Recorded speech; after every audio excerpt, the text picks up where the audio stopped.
My leggings ripped during my first yoga class because my coach put me in the downward dog position. Wow! Congratulations! Looks like you've unlocked a new chakra. But I don't think everyone wants to see it. Linda kicked me out of the room. After everyone left, I went back and asked her for private lessons. I'm so ashamed. I'll find stronger leggings. The leggings are not the problem. Yoga is for slim people. Linda told me to lose 100 pounds first, then go to her classes. I was oversized by nature, and I got tired of constant diets. That's why I wanted to do yoga for my soul. It was a pity that I was destined to master it alone. Oh, hey there. Are you new? I turned around and saw a crowd of women. Embarrassed, I rushed to the exit. But the new coach stopped me and gave me some spare leggings. You're about 5 months pregnant, am I right? I looked at the new students and realized that they were all pregnant. Their kind and friendly looks won me over, and I decided to go with it. Yes, 5 months. Welcome. Get dressed and let's get started.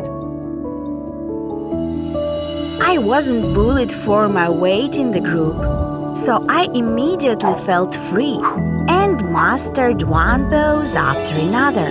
At one point, I even forgot about my extra weight. I have never met such a talented student. After giving birth, you might become a yoga coach. I was ashamed that I had to lie about being pregnant, but I didn't dare confess. After all, we became not only yoga teammates, but also friends you can grab a cup of coffee with after class. I had to come up with a gender and the name of my imaginary baby, and even download an ultrasound picture from the internet. However, Nancy made a shocking announcement. The next class will be in pairs. I started looking for a fake husband, but realized that I had gone too far. I decided to skip classes and pretend to be sick.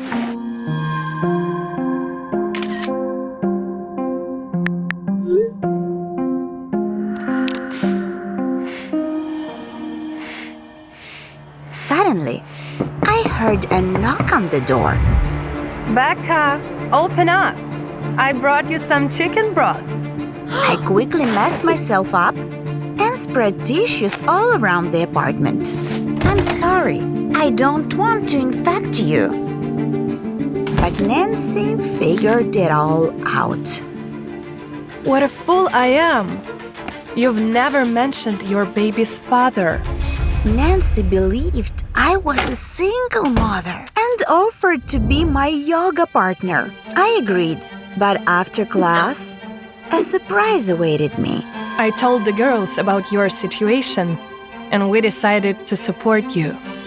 I was so touched by their kindness that I could no longer hide the truth. Girls, I need to tell you something. Nancy interrupted me because that wasn't even the main surprise. As it turned out, she was going to move and the studio was looking for a new coach. You are the best out of all of us, and you can replace me. I was so delighted that the decision to come clean left my mind. I never dreamed that I would become a coach someday, so I gladly agreed. However, Nancy warned me that the owner of the yoga studio had to approve me first. I I seriously prepared my first class as a yoga coach. But I knew all my efforts had been in vain as soon as I saw my future boss. Huh? It was Linda, my first coach. Are you kidding me? She's lying. She's not even pregnant. She just eats a lot.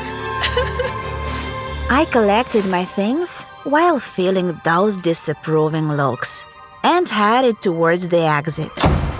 Much to my surprise, everyone started following me.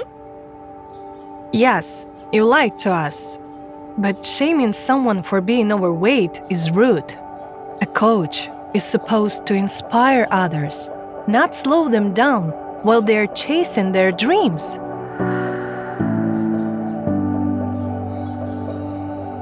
Nancy helped me rent a gym where I started teaching yoga.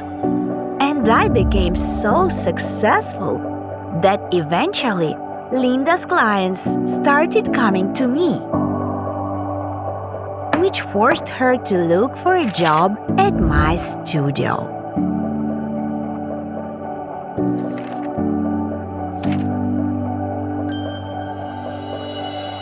Beauty is not about having a perfect body. It's about having a kind heart and a beautiful soul. I started attending whoop meditation classes to find a husband. The femininity coach told me to relax, take a deep breath, and unlock my natural energy. Do you feel it? It's your femininity. It's awake. But I only felt hunger, since I missed breakfast because of work. I was a successful surgeon at the hospital and a lonely woman at home. Everyone said that my masculinity repelled men, which was why I decided to take femininity classes. But I couldn't do womb meditation, so I shared my problem with the coach. I don't feel anything there when I breathe. She looked at me with disgust and said that there was still male energy coming from me. It's a difficult case, but not hopeless.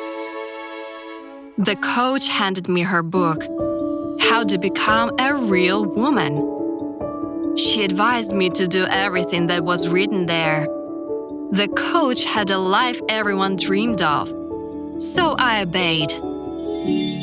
The first step was to change my appearance and get rid of everything that blocked my femininity.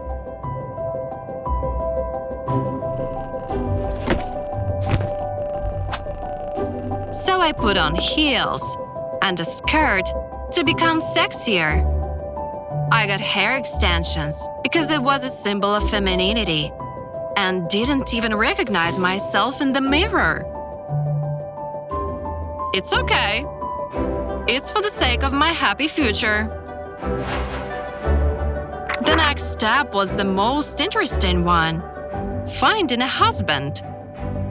According to the book, they were supposedly drawn to a real woman. I obediently waited for my future husband at a restaurant, and suddenly, it worked. A stranger treated me to a cocktail and sat down at my table.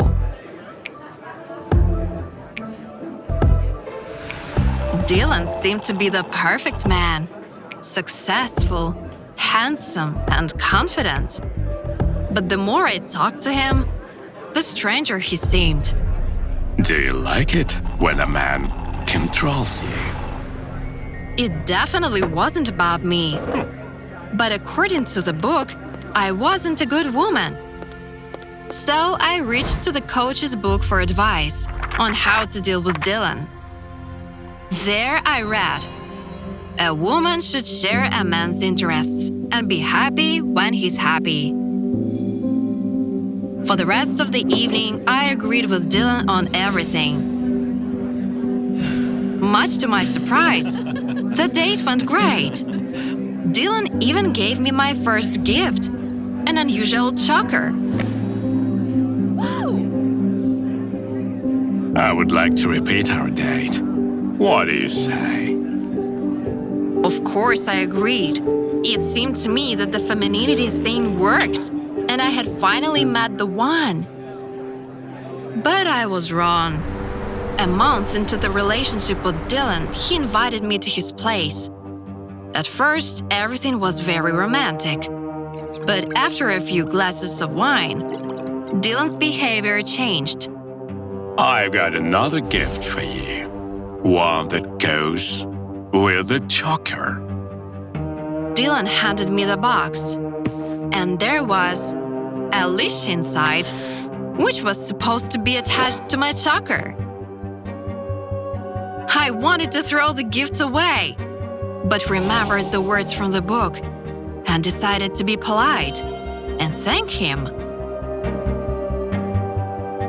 That's not all, baby. Dylan took my hand and led me to a special room. When the door opened, I froze in shock. It was a torture room, and I could no longer pretend that I was okay with it. Ew, I don't want to do that, but Dylan insisted. Don't break my heart, baby. He scared me, so I cautiously asked to go to the bathroom. As soon as I was alone, I took out the coach's book and started looking for advice on what to do. However, there was nothing about a man who turned out to be a pervert. I decided to call my coach and tell her everything, but her answer stunned me. Just do what he wants. Huh? But I don't want to. You often have to do things you don't want to in a relationship. Suddenly, I realized that the coach's perfect family was all an act.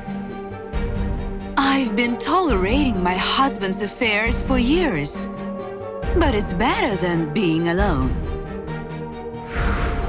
I looked at the cover of the book again. So, a real woman had to constantly endure everything thrown her way? First, uncomfortable heels, and then abuse and betrayal? All of that to avoid being alone? Our conversation was interrupted by Dylan's voice. Hurry up, baby. Huh? My toys are waiting for you. Yes, I dreamed of having a husband and a family, but I also dreamed of being happy. So I took off my heels, washed my makeup off, and brought my own self back. Honey, I'm coming. I found a first aid kit in the bathroom. There were no sleeping pills inside, but I knew what medicine I should use to make Dylan drowsy. I added it to his drink, and it didn't take long for him to fall asleep. I saved myself and learned an important lesson. Never try to be someone else again. I accepted myself and my femininity as it was. And as soon as that happened, I found myself a husband. Remember, real women aren't perfect, and perfect women aren't real.